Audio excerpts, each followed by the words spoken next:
I do have a weighted pen that helps quite a bit. Okay.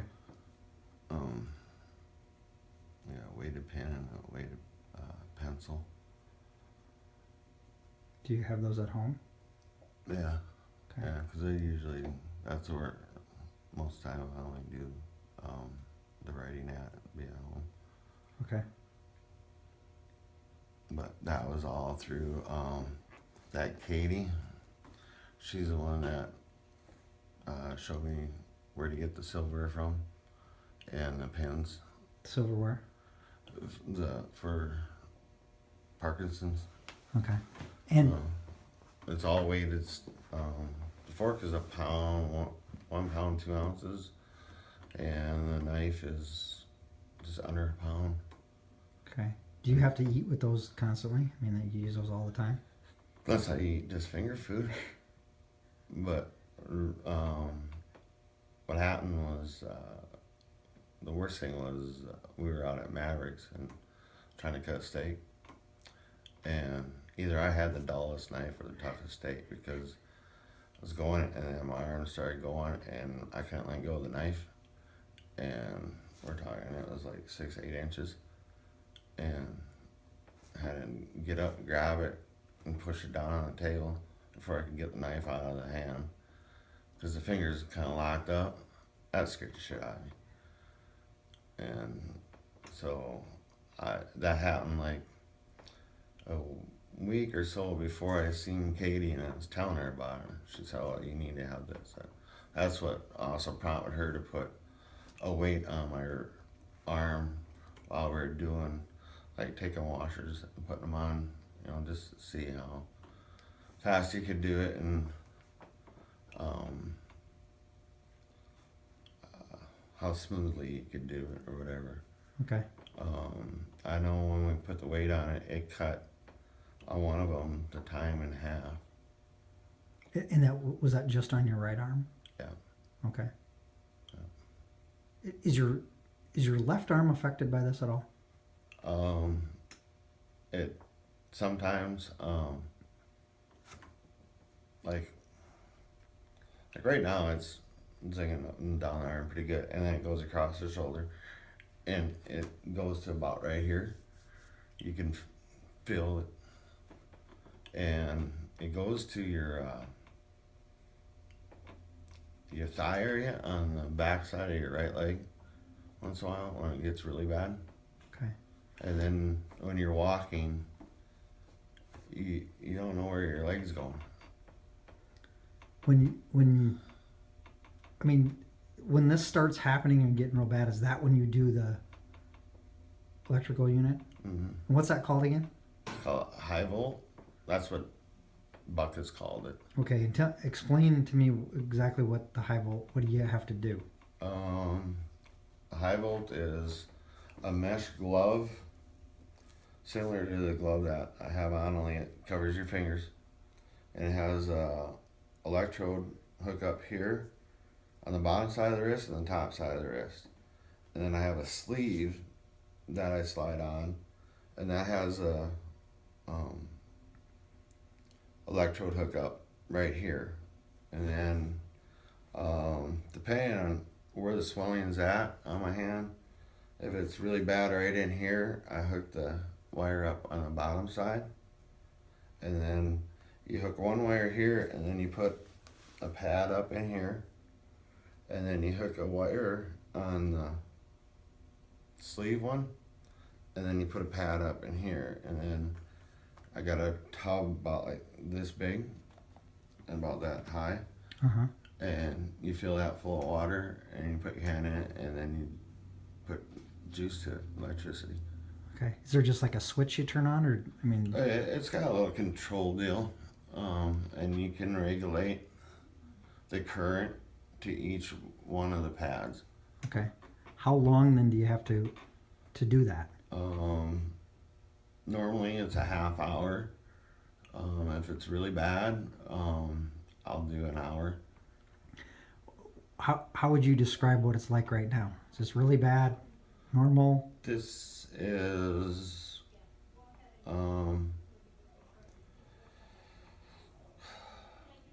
Probably a little worse than normal.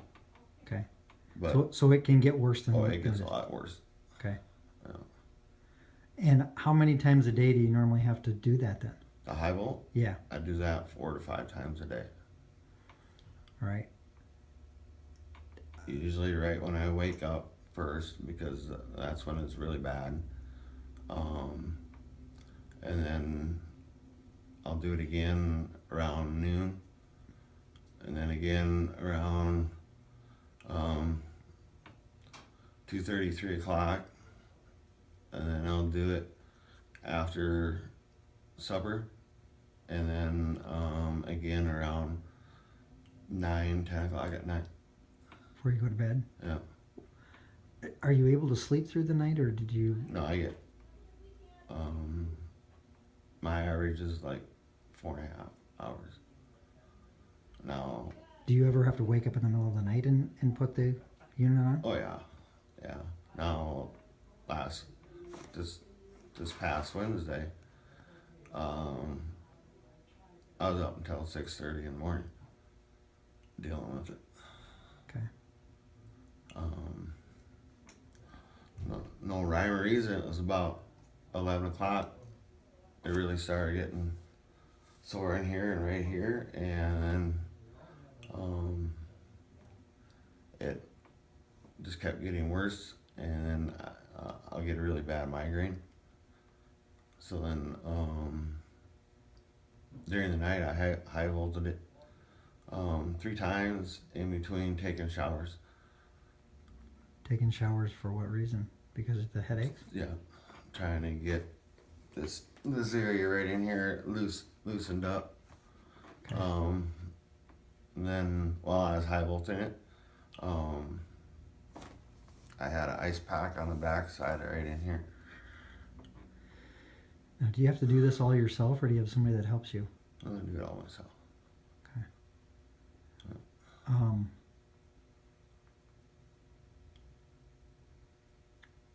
what else? What else do we need to know about how this affects you? Affects your driving,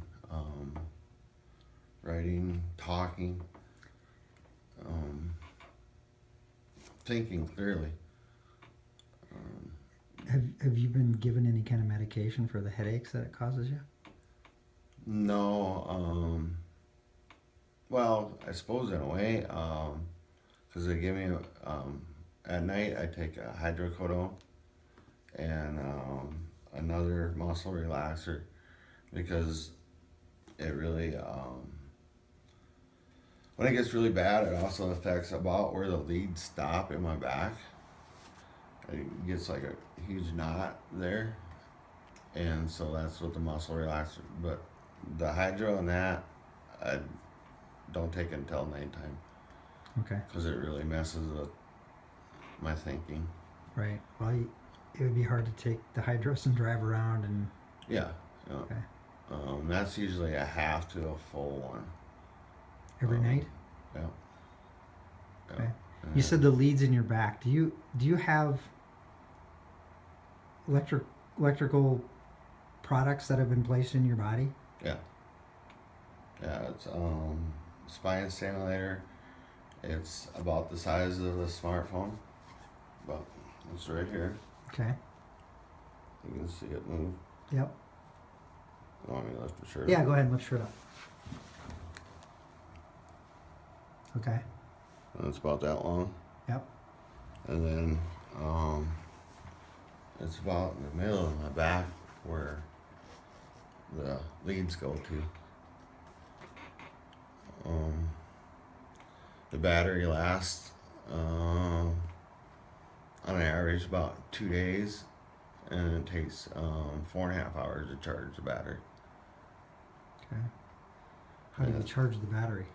I have a little unit, a little bigger than this, and it has a wire that comes out in a round deal about like that, and you hold it over, and then it gives you bars like your cell phone, tells you how good of a contact you got, and tells you what your battery level's at. Okay. And you charge that, and then you use that to charge this. Okay. So you plug that thing in or something, charge Yeah, that. you plug that in. Yeah, there's another charger for the charger that you plug in the wall. Charge that up, and then you can use that to charge this. Okay. What is this little unit here that you have with you today? This here is what you use to turn it on and off. The stimulant in Yeah. your actually Yeah. implanted in your body. Yep. Okay. Yeah, you hold it like right here. Okay. Okay, I just turned it off. Okay. And then it tells you I'm on setting B, and that tells you the voltage, or pretty sure it's the voltage that it shows, the 1.3. And then there's other settings. This setting here works the best as far as keeping the pain at bay. Okay. And you obviously that's something that's have on all day long. Yes. Okay. Yeah. Do you have it on at night when you sleep, or do you have to turn it No, on? you cannot. I have not been able to get a setting where I can lay down and have it on. Okay. They have tried a couple different settings, and it's all right until you move when you're sleeping, and it'll jolt you. And so I don't use it to sleep on. Okay. Put your hands up here on the table if you can. Once I think you showed me once before that there's On the side. some difference. Obviously, you're got pretty good tremors going, but I mean, take the glove off. can you? Yeah. So I think that shows how swollen your hand is, if I remember correctly.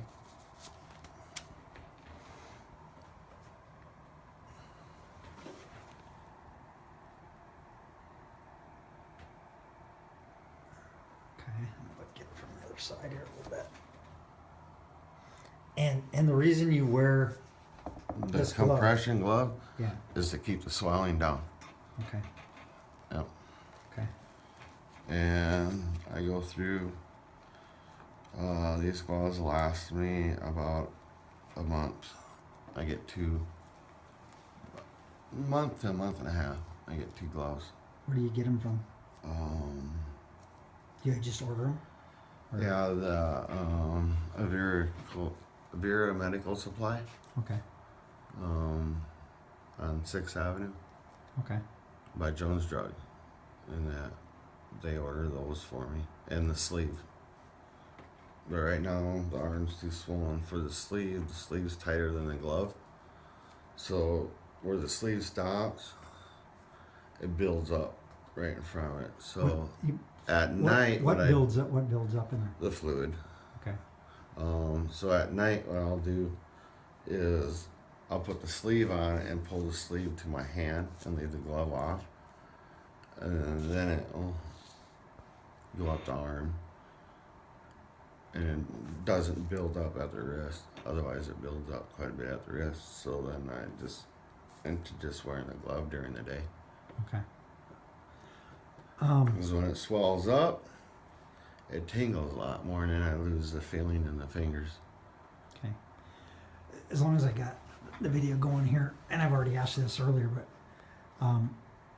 you graduated from high school? Oh, I didn't graduate. You didn't graduate? No. Okay, I didn't realize No. that.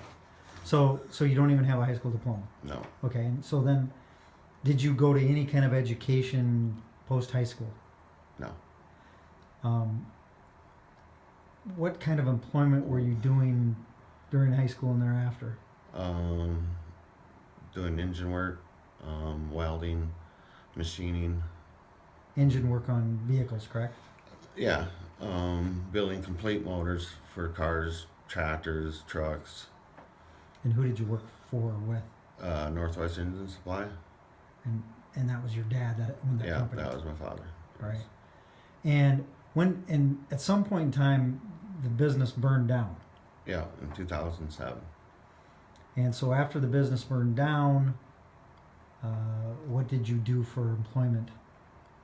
In 2000, it burned down in 2007. And then in 2010, I started working for Palmer Distributing.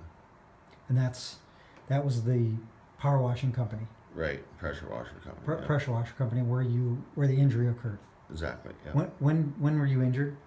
August 20th of 2013. I forgot to ask you earlier. How old are you? 49. When's your birthday? 11/10/66. Are you currently married? No. Are you divorced? Yes. And do you have any children at home? 2 daughters.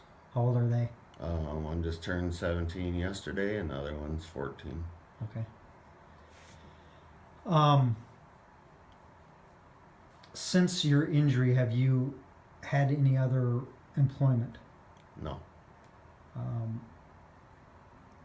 When during the time you were working for, what was it called, Palmer Distributing. Palmer Distributing, did you have any other self-employment jobs or anything like that on the side? Yes. I still worked for Northwestern Supply at night, and then I also have did fabrication work under Troy Jundt Racing, building bodies, frames for race cars, Okay. straightening rear end housings, that kind of. Have you been doing any of that stuff more recently? I've tried to do some. It's just too painful. Right. Um, What kind of restrictions amongst the different doctors that you've seen have you been placed on, Troy? I'm supposed to lift more than 10 pounds with the right hand. No grasping, tugging, pushing or pulling with the right arm, or torquing. Okay. How does this affect your ability to sit and or stand for extended periods of time? Sitting, the tremors are worse. I don't know if it's the pressure on the spine or what, but I noticed that the tremors are worse, and the harder the object is that you're sitting on, the worse it is. Okay. So you need some pretty good padding. Yeah, it just seems to be if it doesn't have padding, it really is lit up. Is what I call it. But even with padding, it affects you. Yeah. Does standing for extended periods of time affect you? No, standing's better on it.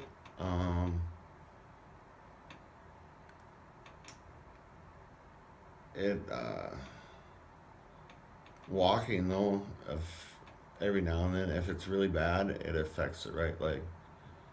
You'll get jolts into the leg, and then it's hard to determine where your leg's going when you're walking. All right. So if you concentrate on walking, then you can deal with it. You know, you got to focus on it pretty good. Okay. And you told me earlier you are actually been prescribed medications for Parkinson's disease. Right. Carlevo. Even though you don't suffer from Parkinson's, but right, because of your injury and the effects of this. Of the tremors, they prescribe the Carlevo, which is cinnamon too. It's another name for it. Okay. And that's for Parkinson's. Okay. And then the other one is Nucenta. And the Hydro. And then Flexeril, I think, is what the muscle relaxer is. Then also I'm on Movantic, which is a pill you gotta take to help you go to the bathroom because of the other pills that you're taking. Yeah. All right. Because that got pretty bad to where I swear I shit out my mouth once. No, I ain't kidding you. It was horrible. Okay. And then that they had me on stool softeners, and that wasn't doing it. And It's been about 4 months now that I've been on the Movantics. Has that helped? Yeah, that's helped quite a bit. Okay. Yeah. All right. What else? Anything else that I haven't really asked you here while I've been videoing this that you think is important that we know about? Just it's hard to live a life. I mean, just doing your basic stuff. Just laundry, mowing the yard. How about driving? Driving, that if you gotta drive long distance is very painful because you can't have the stimulator on and some of the meds I can't take while I'm driving because it makes you tired and makes my eyes blurry. And so I gotta watch, and if I go on long distance drives, I bring a high volt with, and then I'll high volt it. That helps get rid of some of the pain and some of the tremors. And the high volt is what you were describing earlier with the sleeve and the Yes. and the leads and stuff that you have connected to your arm. Yep. And you have to high volt what 4 or 5 times a day no matter what. Yes. Yep. On an average, it's 4, but when it's real bad, it'll be 5. And like